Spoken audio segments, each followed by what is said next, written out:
তো আপনি চেষ্টা করলে আপনার বাচ্চার জন্য বাসায় কিন্তু চমৎকার চমৎকার সব খেলনাগুলো বানাতে পারবেন। যেমন এই খেলনাটা দেখুন, এই যে ওই যে জুসের যে পাইপটা থাকে স্ট্র, ওইটা দিয়ে কি চমৎকার একটা খেলনা বানাচ্ছে।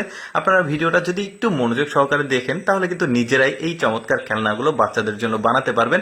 এটা বানানোর জন্য দেখুন একটা কার্ডবোর্ডের যে কাগজ রয়েছে সেটা নিয়েছে, প্রতিটাতে একটা করে খোঁচা দিচ্ছে একটা নির্দিষ্ট পরিমাপ করে। তারপরে এটা দেখুন একটা মানে কার্টুন তৈরি করেছে, সেটা পলিথিন লাগালো, এবার পরিমাপ করে মাঝখান থেকে সাইড থেকে কেটে নিল। এখন এটা ছেড়ে দিলে চমৎকার ভাবে নিচে আসছে। বাচ্চারা কিন্তু খুবই মজা পাবে এই ধরনের খেলনা পেলে। তারপরে দেখুন ওই যে ওয়াটার গান যাকে বলে, বেশ চমৎকার। এই ধরনের স্প্রে কিন্তু বাজারে 30 টাকা 40 টাকা করে কিনতে পাওয়া যায়। আপনি নিয়ে এসে বাচ্চার হাতে দিতে পারেন, মজা পাবে কিন্তু ওরা এই ধরনের খেলনা পেলে। তারপরে এই বোতলটা কেটে কি করে চলুন দেখি। বোতলটা কেটেছে একটা পাইপের মধ্যে এই যে সুতো পেঁচিয়ে এই যে বোতলের ক্যাপ লাগিয়েছে, যে লাটিমের মতো বানিয়েছে।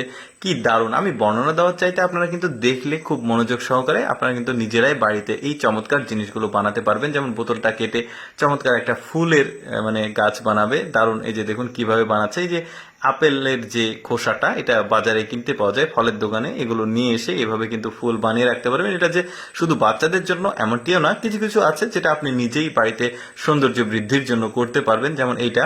তারপরে দেখুন একটা প্রজাপতি বানাচ্ছে, এটা কিন্তু বেশ চমৎকার একটা প্রজাপতি। কিভাবে বানাচ্ছে একটু লক্ষ্য করলে বুঝতে পারবেন।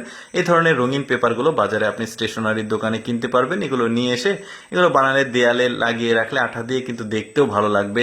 তারপরে দেখুন ডাল নিয়েছে, গাছের ডাল চমৎকার ভাবে। তারপরে একটা রঙিন পেপার নিয়ে এইভাবে গিট্টু দিল, এবার কেটে দেখুন একটা চমৎকার পাখি বানিয়ে দিচ্ছে।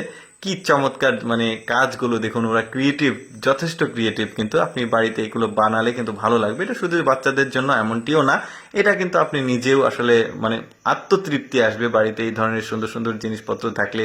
বাচ্চারা দেখলে সে কিন্তু খুশি হবে। এটা দেখুন কি চমৎকার একটা পাখি বানায়, আমার কাছে বেশ ইউনিক লেগেছে এটা। জাস্ট আপনাকে মনোযোগ সহকারে দেখতে হবে যে কিভাবে উনি এটাকে তৈরি করছে। একটা খোঁচা ব্যবহার করেছে, খোঁচা দিয়ে একটু কেটে দিল, তারপরে ওইটা ভেতরে দিলে লেজটা দিল, তারপরে লেজের অংশটুকু কেটে কেটে দেখুন কি চমৎকার একটা পাখি তৈরি করেছে, দারুণ। তারপরে দেখুন এগুলো কিন্তু আবার ওই যে তাল পাতা, তারপরে নারিকেল পাতা, এই পাতাগুলোই তৈরি করছে। এটা সম্ভবত কি তৈরি করে চলুন আমরা দেখি পুরোটা। এটা সম্ভবত নৌকা তৈরি করবে বাচ্চাদের জন্য। বেশ চমৎকার, ক্রিয়েটিভ মানুষজনের পক্ষেই কিন্তু এই ধরনের সুন্দর সুন্দর জিনিসপত্র তৈরি করা মানে সম্ভব। দারুণ। এই যে পানিতে ভাসছে এই প্রজাপতিটা কিভাবে তৈরি করছে চলুন আমরা দেখি। এই যে রঙিন পেপারটা নিয়েছে, নিয়ে ওই আকৃতিতে কেটেছে, তারপর আঠা লাগিয়েছে মাঝখানে। এবার একটা স্ট্র নিয়েছে, স্ট্র এর ওপরে আঠা দিয়ে লাগিয়ে দিল। এখন দেখুন কি চমৎকার, বাচ্চাদের জন্য কিন্তু এটা বোঝা গেল। দর্শক, আমি সবসময় চেষ্টা করি আপনাদের সামনে কিছুটা ব্যতিক্রম এডুকেশনাল তথ্যমূলক ভিডিওগুলো উপস্থাপন করতে। এরকম ভিডিও দেখতে ভালো লাগলে অবশ্যই লেটস গো ফেসবুক পেজটি ফলো রাখুন। আজকের ভিডিওটি কেমন লাগলো কমেন্ট করে জানাবেন।